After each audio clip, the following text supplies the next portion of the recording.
Moses എന്താ പറഞ്ഞത്? കർത്താവേ, ഞാൻ നടക്കേണ്ട വഴി നീ എന്നെ ഉപദേശിക്കണമേ. അത് 33:12 പുറപ്പാടിൻ്റെ പുസ്തകം. ഞാൻ നടക്കേണ്ട വഴി നീ എനിക്ക് ഉപദേശിക്കണം, so that I may glorify you. അതാണ് സംഭവം, അതാണ് മർമ്മം. ആ മോസസിൻ്റെ പ്രാർത്ഥനയുടെ ബി പാർട്ടാണ് അതിൻ്റെ മർമ്മം. എന്താണ്? ഞാൻ നടക്കേണ്ട വഴി നീ എനിക്ക് ഉപദേശിച്ച് തന്നാൽ ഞാൻ ആ വഴി കണ്ടുപിടിക്കുകയും രക്ഷപ്പെടുകയും ഞാൻ തിരിച്ച് നിന്റെ നാമത്തെ മഹത്വപ്പെടുത്തുകയും ചെയ്യും. മഹത്വപ്പെടുത്തി ജീവിക്കുമെന്ന്. എൻ്റെ മക്കളെ, എന്ത് പ്രാർത്ഥന ദൈവതിരുസന്നിധി വന്നാലും, എന്ത് വഴിമുട്ടി ഗതിമുട്ടി നിന്നാലും, എന്ത് വഴിക്ക് വേണ്ടി നീ ദൈവത്തോട് പ്രാർത്ഥിച്ചാലും, you must pray by no means. You must pray by no means. നീ പ്രാർത്ഥിച്ചേ മതിയാവൂ. എന്ത് പ്രാർത്ഥിക്കണം? കർത്താവ്, ഞാൻ രക്ഷപ്പെട്ട നിന്നെ മഹത്വപ്പെടുത്തിയിരിക്കുമെന്ന് പറഞ്ഞ മനസ്സിലായില്ലേ? ഞാൻ രക്ഷപ്പെട്ടാൽ ഞാൻ മാത്രം രക്ഷപ്പെട്ടു പോകത്തില്ല, നിന്നെ മഹത്വപ്പെടുത്തിയിരിക്കും. നിന്നെ മഹത്വപ്പെടുത്തുന്നത് എങ്ങനെയാ? ദൈവത്തെ മഹത്വപ്പെടുത്തി അവൻ്റെ വചനം പാലിച്ചിരിക്കും. അവൻ്റെ വചനം 6 മാസത്തേക്ക് പാലിക്കുമെന്നല്ല, നിത്യത വരെ. ഞാൻ രക്ഷപ്പെട്ടാൽ നിന്റെ വചനം പാലിച്ച് ഞാൻ ജീവിക്കും. പറയുക മക്കളെ, നിത്യത വരെ ഞാൻ രക്ഷപ്പെട്ടാൽ നിത്യത വരെ നിന്റെ വചനം പാലിച്ച് മോസസിനെ പോലെ ഈ ജീവിതയാത്ര മുഴുവനും നിന്നെ മഹത്വപ്പെടുത്തും. കൈ അടിച്ചു കർത്താ.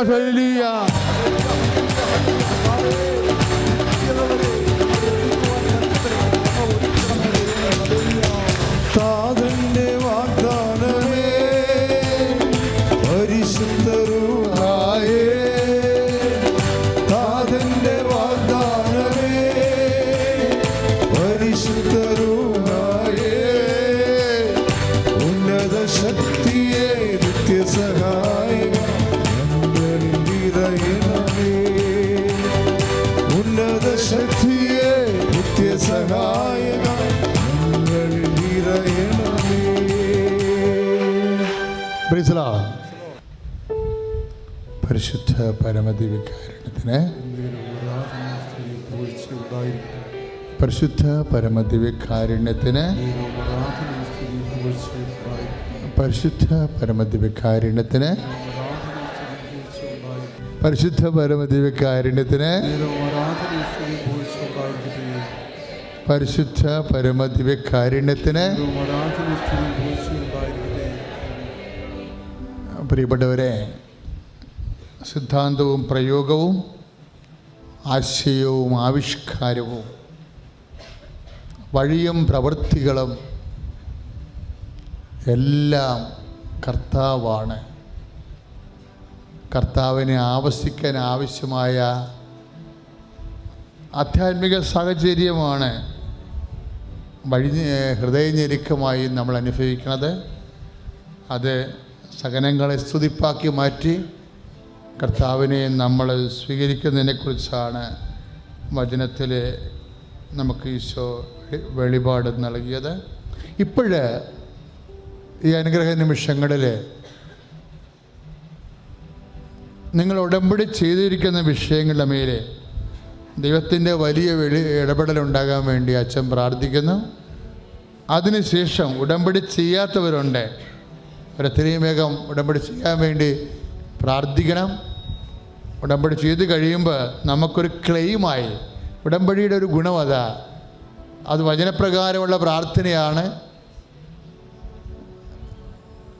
അത് പുരാതനമായ പ്രാർത്ഥനയും ഒരു പുതിയ പ്രാർത്ഥനയുമാണ്. കംപ്ലീറ്റ് ബൈബിളാണ്.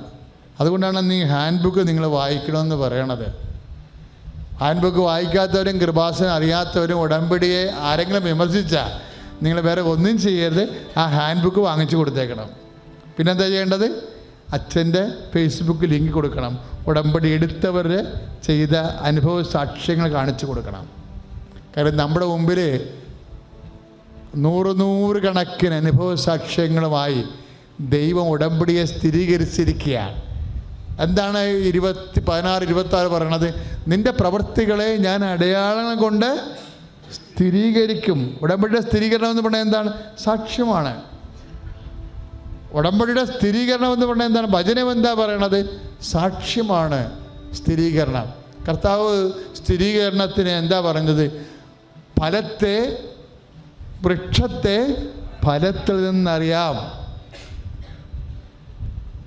വൃക്ഷത്തെ ഫലത്തിൽ നിന്നറിയാം. അപ്പോഴേ ഉടമ്പടി ഫലങ്ങളാണ് നമ്മൾ സാക്ഷ്യങ്ങൾ കേൾക്കുന്നത്. അപ്പോൾ ആ വൃക്ഷം ദൈവവൃക്ഷമാണെന്നുള്ളത് അനേക ആയിരങ്ങളുടെ വിശ്വാസവും അനുഭവവുമാണ്. അപ്പം അതുകൊണ്ട് നിങ്ങൾ ഇത് കാണാത്തവരും കേൾക്കാത്തവരും പുതിയ പ്രാർത്ഥനയായത് കാരണം ചിലപ്പോൾ അവരെന്തെങ്കിലുമൊക്കെ സംശയം പറയും. ഒരു സംശയം പറയേണ്ട, നിങ്ങൾ ആ ബുക്ക് വാങ്ങിച്ചു കൊടുക്കണം. ഇപ്പം പുതിയ പുസ്തകം വരുന്നുണ്ട് ജനങ്ങൾക്ക് പൊതുവായിട്ട് വായിക്കാനുള്ള.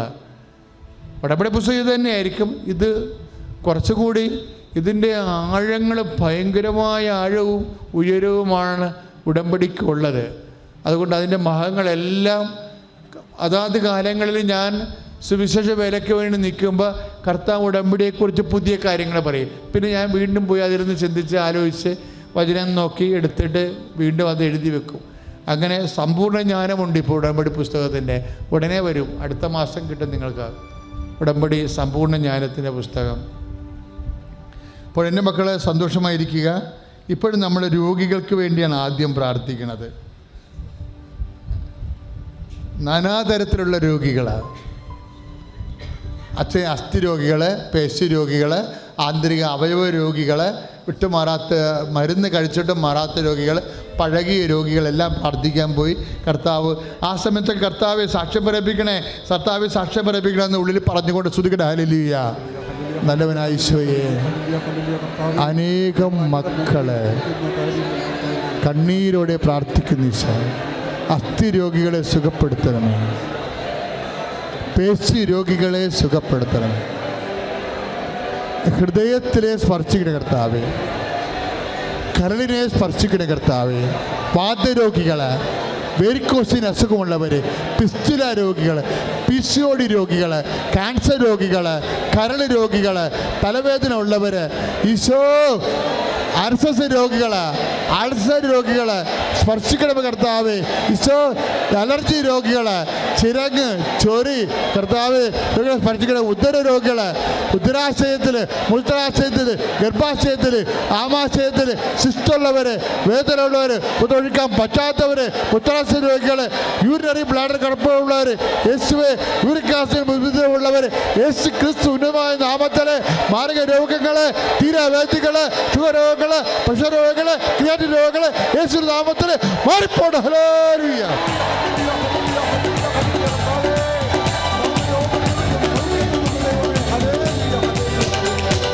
രോഗമെല്ലാം മാറിയിടട്ടെ, കഷ്ടമെല്ലാം നീങ്ങിയിടട്ടെ, രോഗമെല്ലാം മാറിയിടട്ടെ, കഷ്ടമെല്ലാം നീങ്ങിയിടട്ടെ, തിരുമുറിവില സുഖപ്പെടട്ടെ, തിരുമുറിവില സുഖപ്പെടട്ടെ. പരിശുദ്ധ പരമദിവ്യകാരുണ്യത്തിന് മക്കളെ, ഉദര രോഗികൾ ഇപ്പം വയറെ കൈപൊത്തി പ്രാർത്ഥിക്കാൻ ഈശോ പറയുക. നിങ്ങൾക്ക് സാക്ഷ്യം പറയാൻ കഴിയും. ഉദര രോഗികൾ വയറെ കൈപൊത്തി പ്രാർത്ഥിക്കാൻ ഈശോ പറയുന്നു. വയർ പെരുപ്പമുള്ളവർ, വയറ് വേദന ഉള്ളവർ, വയറിൻ്റെ ഉള്ളിൽ മുഴയുള്ളവർ, തന്നെയല്ല അടിവയറ്റിൽ നിങ്ങൾ ഇപ്പോഴും കൈവച്ച് പ്രാർത്ഥിക്കേണ്ടതാണ്. സ്ത്രീകളായാലും പുരുഷന്മാരായാലും അടിവയറ്റിലുള്ള ആന്തരിക അവയവങ്ങളുടെ മേൽ കർത്താവിൻ്റെ വലിയ സൗഖ്യം ലഭിക്കേണ്ട സമയമാണ്. ശ്രുതിയുടെ ഹല്ലേലൂയ. കർത്താവേ, കർത്താവേ, സ്പർശിക്കുന്ന കർത്താവേ, അടിവയറ്റിലെ ആന്തരിക അവയവങ്ങൾ, ഉദര രോഗികൾ, അടിവയറ്റിലെ രോഗങ്ങൾ യേശുവിൻ്റെ നാമത്തിൽ, യേശുവിൻ്റെ നാമത്തിൽ, യേശു നാമത്തിൽ സൗഖ്യം പ്രാപിക്കട്ടെ. ഹല്ലേലൂയ.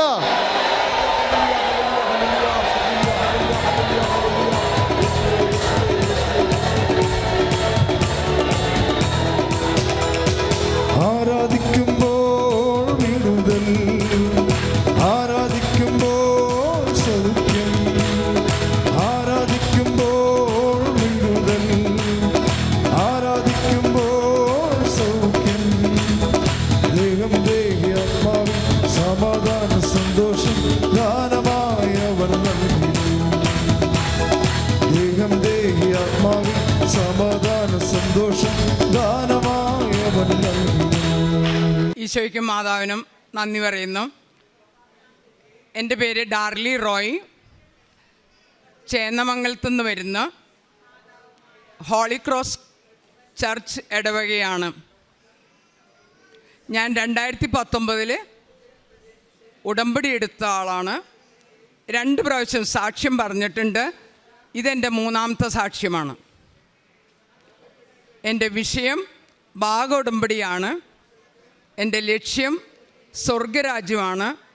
എനിക്ക് ഈശോ നിത്യതയാണ് തന്നിരിക്കുന്നതെന്ന് ഞാൻ വിശ്വസിക്കുന്നു. എൻ്റെ അപ്പച്ചൻ മരിച്ചിട്ട് 18 വർഷമായി. അപ്പച്ചനെ ഭാഗ ഉടമ്പടി ചെയ്യാൻ സാധിച്ചില്ല. അപ്പച്ചൻ്റെ പേരിലുള്ള സ്വത്തുക്കളെല്ലാം അന്യാധീനപ്പെട്ട് പോവുകയാണ്. അപ്പച്ചന് സ്വന്തമായിട്ടൊന്നും സമ്പാദിക്കാൻ സാധിച്ചിട്ടില്ല. ഞങ്ങൾ 6 പേര് മക്കളുള്ളതുകൊണ്ട് ഞങ്ങളുടെ കാര്യങ്ങൾക്ക് വേണ്ടി തന്നെ എല്ലാ സമ്പാദ്യവും ഉപയോഗിക്കേണ്ടി വന്നു. അപ്പച്ചൻ്റെ അപ്പാപ്പൻ, അതായത് ഞങ്ങളുടെ മുത്തപ്പാപ്പൻ, അപ്പച്ചൻ്റെ അപ്പന്, അതായത് ഞങ്ങളുടെ അപ്പാപ്പൻ കുറച്ച് കഴിക്കുന്ന ആളായതുകൊണ്ട് അപ്പാപ്പൻ സ്വത്തുക്കൾ നശിപ്പിക്കുമെന്ന് വെച്ച് എൻ്റെ അപ്പച്ചന് സ്വത്തുക്കൾ എഴുതി വെച്ചു. അതിൻ്റെ ഫലമായിട്ട് മുത്തപ്പാപ്പൻ മരിച്ചപ്പോൾ വീട്ടിൽ പ്രശ്നങ്ങൾ തുടങ്ങി. എൻ്റെ അപ്പച്ചന് 3 പെങ്ങന്മാരായിരുന്നു. 22 വയസ്സിലാണ് ഈ സ്വത്തുക്കൾ എഴുതി വെച്ചിരിക്കുന്നത്. എൻ്റെ മുത്തപ്പാപ്പന് 70 വയസ്സുള്ളപ്പോൾ. അന്ന് എൻ്റെ അപ്പച്ചൻ ഗവൺമെൻറ് ജോലി, പോസ്റ്റ് ഓഫീസിലായിരുന്നു ജോലി കിട്ടിയിരുന്നത്. ഏകദേശം 30 വയസ്സായപ്പോൾ കല്യാണം കഴിഞ്ഞ് ഒരു 35 വയസ്സാകുമ്പോഴേക്കും പ്രശ്നങ്ങൾ കൂടി. ഒരു ദിവസം വീട്ടിൽ നിന്ന് എല്ലാ ഫർണിച്ചറും പുറത്തെടുത്ത് വെച്ച് ഇതെല്ലാം ഞങ്ങളുടെ വീട്ടിൽ കൊണ്ടുപോകണമെന്ന് പറഞ്ഞു പെങ്ങന്മാർ. അന്നേരം എൻ്റെ അപ്പച്ചൻ അവിടെ നിന്ന് ഇറങ്ങിപ്പോന്നു. സ്വന്തം അപ്പനോടും പെങ്ങന്മാരോടും വഴക്കിടാൻ ഇഷ്ടമില്ലാത്തതുകൊണ്ട് തന്നെ എല്ലാം സഹിച്ച് അപ്പച്ചൻ അവിടെ നിന്ന് ഇറങ്ങിപ്പോന്നു. ഒരു വാടക വീടെടുത്ത് അവിടെ താമസിച്ച്. അത് കഴിഞ്ഞിട്ടാണ് ഞാൻ ജനിക്കണത്. എന്നെ തിരഞ്ഞെടുത്തത് കൊണ്ട് തന്നെയാണ് ഈശോ എന്നെ ജനിപ്പിച്ചിരിക്കുന്നത്. ഒരു വാടക വീട്ടിലാണ് ഞങ്ങളെല്ലാവരും ജീവിച്ചത്, വളർന്നത്, കല്യാണം കഴിഞ്ഞത്. അപ്പച്ചൻ മരിക്കണത് വരെ ആ വാടക വീട്ടിലായിരുന്നു. അപ്പച്ചൻ മരിച്ചിട്ട് ഭാഗോടമ്പടി ചെയ്യാത്തതുകൊണ്ട് എൻ്റെ വീട്ടിലും പ്രശ്നങ്ങൾ തുടങ്ങി. സ്വത്തിനെ ചൊല്ലി എന്ത് ചെയ്യണമെന്ന് ഒന്നും അറിയാതെ ഞാൻ പലരുടെ മുമ്പിലും കൈ നീട്ടിയിട്ടുണ്ട്, ഒന്നും മാധ്യസ്ഥം നിൽക്കാൻ വേണ്ടിയിട്ട്. പക്ഷെ ആർക്കും സാധിച്ചില്ല. അവസാനം കൃപാസനത്തിലൊരു പത്രം കിട്ടിയപ്പോൾ എന്നോട് എൻ്റെ അനിയൻ തന്നെയാണ് പറഞ്ഞത്, ഇവിടെ വന്ന് ഇവിടെ പറഞ്ഞ പോലെ ചെയ്യുകയാണെങ്കിൽ ഏത് കാര്യം സാധിക്കുമെന്നാണ് പറയുന്നതെന്ന്. അങ്ങനെ തന്നെ ഞാൻ ഇവിടെ വന്നു നിയോഗം എടുത്തു കഴിഞ്ഞ് 3 മാസത്തിനുള്ളിൽ 3 വീട് വിൽക്കാൻ പറ്റി. അതായിരുന്നു എൻ്റെ 2 സാക്ഷ്യത്തിലും പറഞ്ഞത്. 2 സാക്ഷ്യം കൊണ്ട് 3 വീട്. അത് ചെറിയ ലൈൻ മുറികളായിരുന്നു. ഇന്ന് ഞാൻ പറയണത് ഞങ്ങളുടെ തറവാടാണ്. ആ തറവാട് വിൽക്കാൻ വേണ്ടിയിട്ട് ആരും വരാതെ ഞങ്ങൾ കഷ്ടപ്പെട്ടു. ഞാനിവിടെ എന്ത് പറയുകയാണെങ്കിലും അതിൻ്റെ 3 ഇരട്ടി ചെയ്യാൻ വേണ്ടിയിട്ട് ഞാൻ ശ്രമിച്ചു. അങ്ങനെ 17ാമത്തെ ഉടമ്പടി കഴിഞ്ഞപ്പോൾ എന്നോട് ബ്രദർ പറഞ്ഞു, ഇനി നിനക്ക് പുതുക്കി തരില്ല എന്ന്.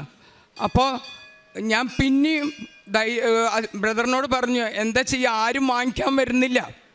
അതിൻ്റെ ഇടയിൽ ഇതിൻ്റെ ആധാരം കാണാനില്ല എന്ന് പറഞ്ഞിരുന്നു. അപ്പം ഞാൻ അതും നിയോഗം വെച്ചിട്ടുണ്ടായിരുന്നു. അപ്പാപ്പൻ കഴിക്കാൻ എന്തെങ്കിലും കിട്ടാൻ വേണ്ടി അപ്പച്ചൻ ഇറങ്ങിപ്പോയ ദിവസം തന്നെ ആ വീട് 10-20 പേർക്ക് വാടകയ്ക്ക് കൊടുത്തിരുന്നു. അപ്പോൾ അപ്പാപ്പൻ മരിച്ചിട്ട് അപ്പച്ചൻ ആ വീട് കിട്ടാൻ വേണ്ടിയിട്ട് കേസ് കൊടുത്തിരുന്നു. ആ കേസ് ജയിച്ചത് അപ്പച്ചൻ മരിച്ചിട്ടാണ് കേസ് ജയിച്ചത്. അപ്പച്ചൻ മരിച്ച് 3 കൊല്ലം കഴിഞ്ഞപ്പോഴാണ് കേസ് ജയിച്ചത്. പിന്നെ അതിൻ്റെ ആധാരം കാണാനില്ല എന്ന് പറഞ്ഞു.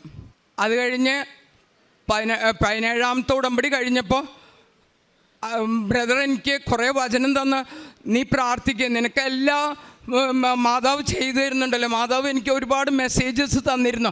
അപ്പോൾ എല്ലാം തരുന്നുണ്ടല്ലോ. മാതാവിൻ്റെ വീട്ടിൽ വന്നിരുന്നു.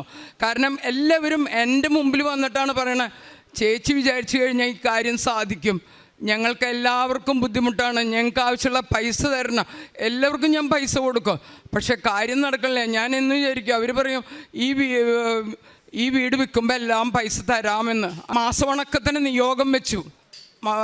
ബ്രദർ പറഞ്ഞു, എന്താണ് ഇതിൻ്റെ തടസ്സമെന്ന് ദൈവത്തിനോട് തന്നെ നീ ചോദിക്കുക. എന്നിട്ട് കുറേ വചനങ്ങളും തന്നു. അതെല്ലാം എഴുതിയിട്ട് ഈശോയോട് ചോദിച്ചു. മെയ് മാസം 28 നിയോഗം വണക്കമാസം നിയോഗത്തിന് പ്രാർത്ഥന കൂടി കഴിഞ്ഞപ്പോൾ ഒരാൾ വന്നു.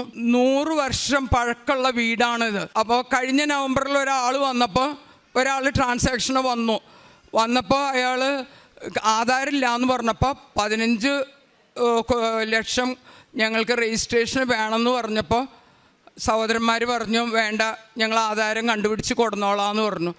പിന്നെ 2 മാസം കൊണ്ട് ആധാരം കിട്ടി. ഈ മെയ് മാസം വണക്കമാസം കഴിഞ്ഞ് 28 ഞാൻ വണക്കം ആരാധന കൂടിക്കഴിഞ്ഞപ്പോൾ ഒരാൾ വിളിച്ചു. അത് കഴിഞ്ഞ് ജൂൺ 26 അതിൻ്റെ കരാറ് നടന്നു.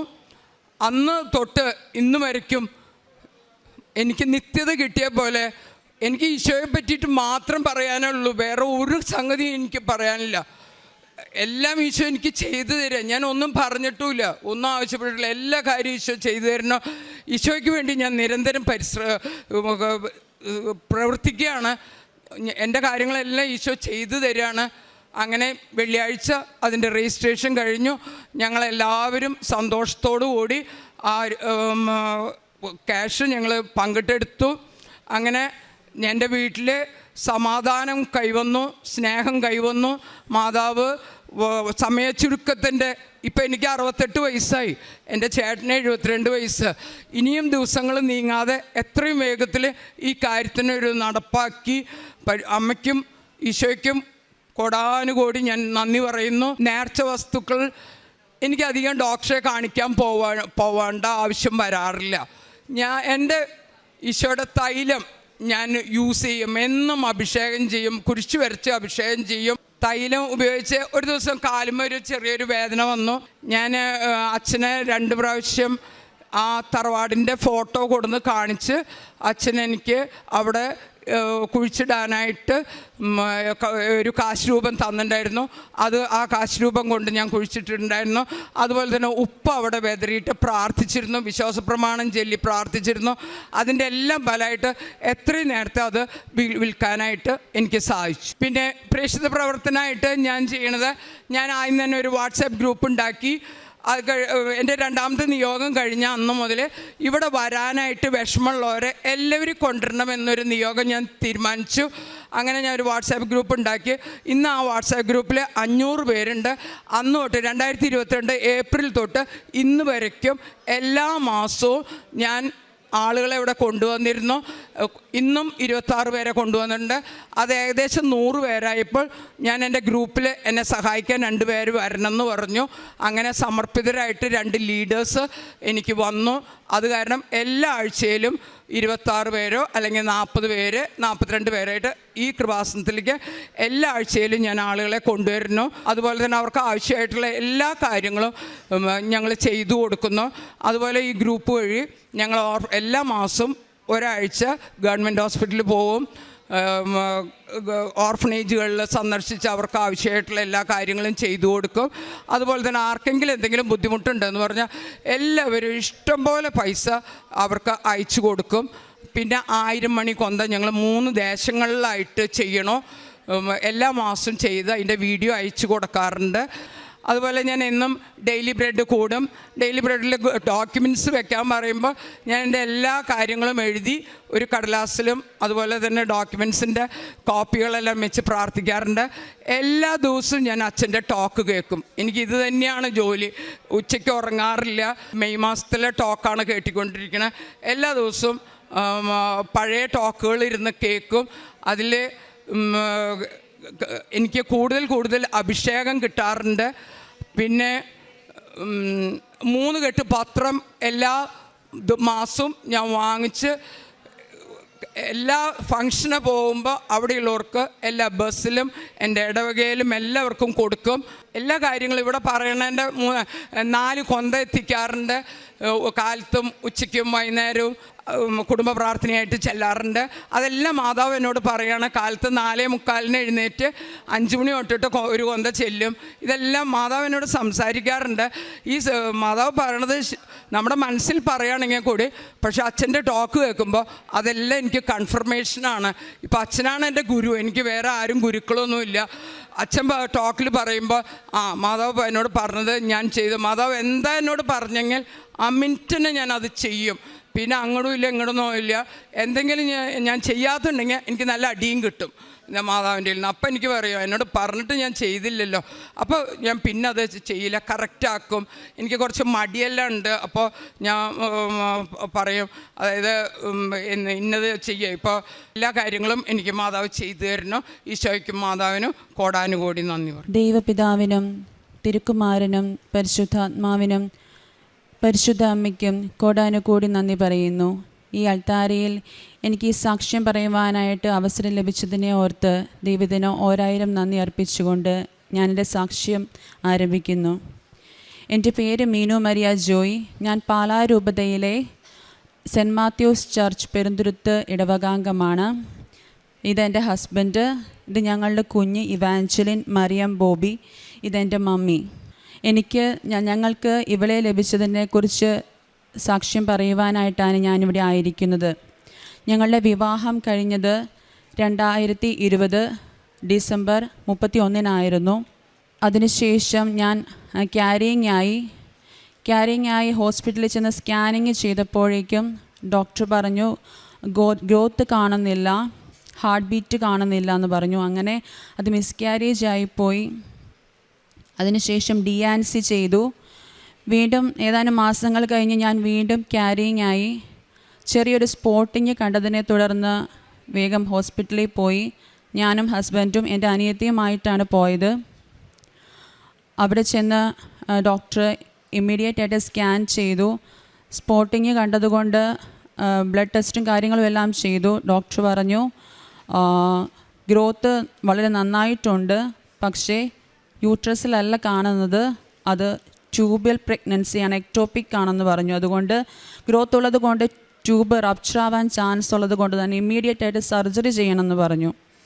അങ്ങനെ വളരെ പെട്ടെന്ന് അഡ്മിറ്റാക്കി എന്നെ റൂമിലേക്ക് ഷിഫ്റ്റ് ചെയ്തു. ഞാൻ തന്നെ ഒരുപാട് വിഷമിച്ചു. പെട്ടെന്ന് തന്നെ എനിക്ക് കീഹോൾ സർജറി ചെയ്തു. എൻ്റെ ഒരു ട്യൂബ് റിമൂവ് ചെയ്തു. അതിനുശേഷം ഡോക്ടർ പറഞ്ഞു ഇനിയും പ്രഗ്നൻ്റ് ആകുമ്പോഴേക്കും ഒന്ന് ട്യൂബൽ പ്രഗ്നൻസി ആയതുകൊണ്ട് തന്നെ ഇനിയും അടുത്തത് ട്യൂബിൽ ആവാനായിട്ട് ചാൻസ് ഉണ്ടെന്ന് പറഞ്ഞു. അപ്പം ഞങ്ങളൊരു റിസ്ക് എടുക്കാനായിട്ട് തയ്യാറല്ലായിരുന്നത് കൊണ്ട് കുറച്ച് നാളത്തേക്ക് ഞങ്ങൾ ബേബിക്ക് വേണ്ടി ട്രൈ ചെയ്തില്ല. അതിനുശേഷമാണ് എൻ്റെ മമ്മി കൃപാസനത്തെപ്പറ്റി ഞങ്ങൾ അറിഞ്ഞു. മമ്മി ഇവിടെ വന്ന് ഉടമ്പടി എടുത്തു.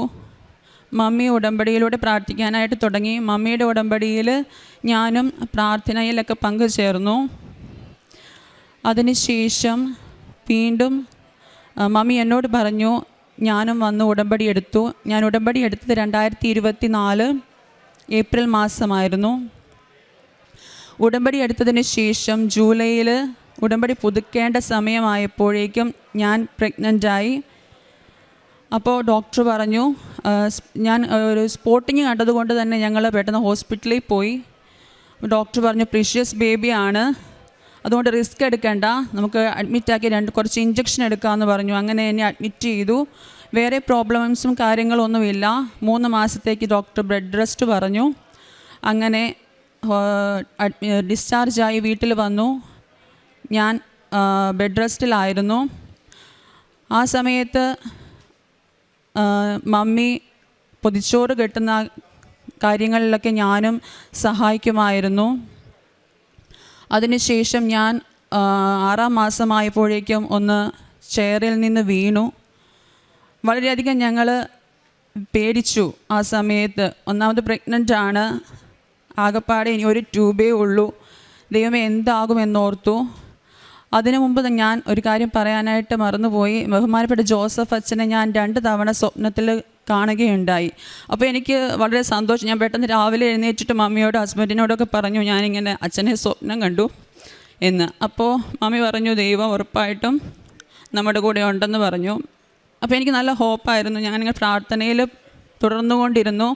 എന്നും ദിവസേന തൈലം വയറ്റിൽ പുരട്ടി പ്രാർത്ഥിക്കുമായിരുന്നു. അങ്ങനെ വീണതിന് ശേഷം പെട്ടെന്ന് ഹോസ്പിറ്റലിൽ പോയി.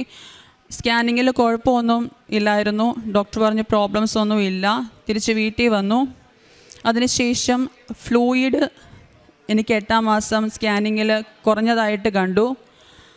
അപ്പോൾ ഡോക്ടർ പറഞ്ഞു ഫ്ലൂയിഡ് കുറവായതുകൊണ്ട് തന്നെ ഒന്ന് അഡ്മിറ്റ് ആക്കിയിട്ട് കുറച്ച് ഫ്ലൂയിഡ് കയറ്റാം, എന്നിട്ടും കൂടുന്നില്ല എന്നുണ്ടെങ്കിൽ നമുക്ക് CS ചെയ്ത് കുഞ്ഞിനെ എടുക്കാമെന്ന് പറഞ്ഞു. ആ സമയം ഞങ്ങൾ വളരെയധികം പേടിച്ചു. എന്നാലും പ്രാർത്ഥനയിൽ തുടർന്നുകൊണ്ടേയിരുന്നു. തൈലം ദിവസേന ഉപയോഗിക്കുമായിരുന്നു. വയറ്റിൽ കുരിശ് വരച്ച് പ്രാർത്ഥിക്കാറുണ്ടായിരുന്നു. അവസാനം ഞങ്ങൾക്ക് ഫെബ്രുവരി മാസം 20-ാം തീയതി 2025 ഞങ്ങൾക്ക് ദൈവം ഇവളെ നൽകി അനുഗ്രഹിച്ചു. എനിക്ക് നിർബന്ധം ഉണ്ടായിരുന്നു പെൺകുഞ്ഞാണെങ്കിൽ മാതാവിൻ്റെ പേര് ചേർത്തിടണമെന്ന്. അങ്ങനെ ഞങ്ങൾ ഇവൾക്ക് ഇവാഞ്ചലിൻ മറിയം ബോബി എന്ന് പേരിട്ടു. അങ്ങനെ സർജറി കഴിഞ്ഞു. ഞാൻ വീണ്ടും ഇരിക്കക്കുത്താലെ വീണ്ടും CS ആയിരുന്നത് കൊണ്ട് തന്നെ വീണ്ടും ആകപ്പാടെ ടെൻഷനായി. എനിക്കൊന്ന് ബ്രീത്ത് ചെയ്യാൻ പോലും സാധിച്ചില്ല. അങ്ങനെ ഇരിക്കക്കുത്താലെ വീണ സമയത്ത് എന്നെ എടുത്തോണ്ടെന്ന പോലെ ഹസ്ബൻഡും മമ്മിയും പപ്പയും കൂടി കട്ടിലിക്കുണ്ടിൽ കിടത്തി. കാറിലൊന്നും കയറി ഹോസ്പിറ്റലിൽ പോകാൻ പറ്റാതിരുന്നത് കൊണ്ട് തന്നെ ആംബുലൻസ് വിളിക്കേണ്ടി വന്നു. അങ്ങനെ ആംബുലൻസിൽ കയറി കാഷ്വാലിറ്റി ചെന്നു. സ്കാൻ ചെയ്തു. ഡോക്ടർ പറഞ്ഞു ഫ്രാക്ചർ ഉണ്ട് ചെറുതായിട്ട്. അങ്ങനത്തെ സൺഡേ ആയിരുന്നു. അപ്പോൾ ന്യൂറോ സർജൻ ഇല്ലായിരുന്നത് കൊണ്ട് തന്നെ കാഷ്വാലിറ്റി ഡോക്ടറാണ് ആദ്യം പറഞ്ഞത്. പിന്നെ അഡ്മിറ്റാക്കി. തിങ്കളാഴ്ച ന്യൂറോ സർജൻ വന്നു. സാറ് പറഞ്ഞു ഒന്നില്ലെങ്കിൽ നമുക്ക് സർജറി ചെയ്യാം, അല്ലെങ്കിൽ 1.5 മാസത്തെ കംപ്ലീറ്റ് ബെഡ് റെസ്റ്റ് എന്ന് പറഞ്ഞു. അപ്പോൾ ഒരു CS കഴിഞ്ഞതേ ഉള്ളൂ. അപ്പോൾ അതിൻ്റെ പുറകെ അടുത്തൊരു സർജറി കൂടെ എനിക്ക് താങ്ങാനായിട്ട് പറ്റില്ലായിരുന്നു. അങ്ങനെ പ്രാർത്ഥിച്ചുകൊണ്ടിരുന്നു. ഞങ്ങൾ ബെഡ് റെസ്റ്റ് ഓപ്റ്റ് ചെയ്ത് വീട്ടിൽ വന്നു. അപ്പോൾ ഹസ്ബൻഡും മമ്മിയും എൻ്റെ പപ്പയും എല്ലാവരും ഒരുപാട് കഷ്ടപ്പെട്ടു. ആ സമയത്ത് എന്നെ നോക്കുന്നതിന് വേണ്ടിയിട്ട് എൻ്റെ എല്ലാ കാര്യങ്ങളും ചെയ്യണം, ഡൈപ്പേഴ്സ് ചേഞ്ച് ചെയ്യണം, അങ്ങനെയെല്ലാം. എനിക്കാണെങ്കിൽ കുഞ്ഞുണ്ട്, കുഞ്ഞിന് ഫീഡ് ചെയ്യാൻ സാധിക്കുന്നില്ല. ആകപ്പാടെ വളരെ വിഷമിച്ചൊരവസ്ഥയായിരുന്നു അത്. ആ സമയം മമ്മി ദിവസേന എൻ്റെ നടുവിൽ മാതാവിൻ്റെ തൈലം പുരട്ടി പ്രാർത്ഥിക്കുമായിരുന്നു. ഞാൻ കിടപ്പായിരുന്നത് കൊണ്ട് തന്നെ എനിക്ക് എത്രയധികം കൊന്ത ചൊല്ലി പ്രാർത്ഥിക്കാമോ അത്രയധികം ജപമാല ഞാൻ ചൊല്ലി പ്രാർത്ഥിച്ചുകൊണ്ടേയിരുന്നു. 1.5 മാസത്തെ റെസ്റ്റ് പറഞ്ഞ് എനിക്ക് വളരെ പെട്ടെന്ന് തന്നെ ഏകദേശം ഒരു 3 ആഴ്ച കഴിഞ്ഞപ്പോൾ തന്നെ എനിക്ക് എണീറ്റിരിക്കാനായിട്ട് സാധിച്ചു. അങ്ങനെ ഞാൻ എണീറ്റിരുന്നു. പിന്നെ പയ്യൻ നടക്കാൻ തുടങ്ങി. അവസാനം ഞാൻ ഓക്കെ, ഇപ്പം എനിക്ക് യാതൊരു പ്രോബ്ലവും ഇല്ല.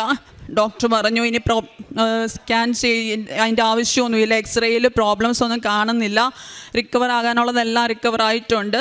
ഇനി കുഞ്ഞിൻ്റെ കാര്യങ്ങളെല്ലാം സമയത്ത് എനിക്ക് കുഞ്ഞിനെ പോലും എടുക്കാൻ പറ്റാത്തൊരവസ്ഥയായിരുന്നു. ഒരുപാട് ആഗ്രഹിച്ച് ദൈവം ഒരു കുഞ്ഞിനെ തന്നിട്ട് അവസാനം അവളെ എനിക്കൊന്ന് എടുക്കാനോ ഒന്ന് ഫീഡ് ചെയ്യാനോ ഒന്നും ചെയ്യാൻ സാധിക്കാത്തൊരവസ്ഥ വന്നപ്പോൾ ഒരുപാട് വിഷമിച്ചു. ഇപ്പം ഒരു കുഴപ്പമില്ല എനിക്ക്. അങ്ങനെ ഇവളുടെ കാര്യങ്ങളെല്ലാം എനിക്കിപ്പോൾ നോക്കാനായിട്ട് സാധിക്കുന്നു. ഇത്രയധികം അനുഗ്രഹങ്ങൾ തന്ന ദൈവപിതാവിനും തിരുക്കുമാരനും അമ്മ മാതാവിനും കോടാനുകോടി നന്ദി അർപ്പിച്ചുകൊള്ളുന്നു. എൻ്റെ കാരുണ്യ പ്രവർത്തികൾ എന്ന് പറഞ്ഞാൽ എനിക്ക് ഫിനാൻഷ്യലി ഞാൻ പറ്റുന്ന പോലെ മറ്റുള്ളവരെ സഹായിക്കാറുണ്ട്.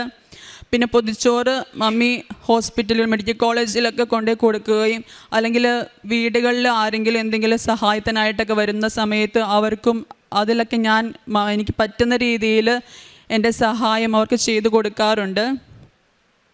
പിന്നെ പത്രം, കൃപാസന പത്രം പറ്റുന്നത് പോലെ ആദ്യം പ്രഗ്നൻ്റ് ആയിരുന്ന സമയത്ത് ബെഡ് റെസ്റ്റ് പറഞ്ഞതുകൊണ്ട് തന്നെ എനിക്ക് ആ സമയത്ത് കൂടുതലായിട്ടൊന്നും ചെയ്യാനായിട്ടൊന്നും സാധിച്ചില്ല. എന്നിരുന്നാലും അടുത്തുള്ള വീടുകളിലും അങ്ങനെയുള്ള അവിടെ അടുത്തൊക്കെ ഞാൻ പത്രങ്ങൾ വിതരണം ചെയ്യാറുണ്ടായിരുന്നു. പിന്നീട് ഹോസ്പിറ്റൽ മെഡിക്കൽ കോളേജിലൊക്കെ പോയി അങ്ങനെ കുറച്ച് തവണ പത്രം വിതരണം ചെയ്യാൻ സാധിച്ചിട്ടുണ്ട് എനിക്ക്. ഇത്രയധികം അനുഗ്രഹങ്ങൾ തന്ന ദൈവപിതാവിനും അമ്മ മാതാവിനും കോടാനുകോടി നന്ദി അർപ്പിച്ചുകൊണ്ട് ഞാൻ ഈ സാക്ഷി അവസാനിപ്പിക്കുന്നു.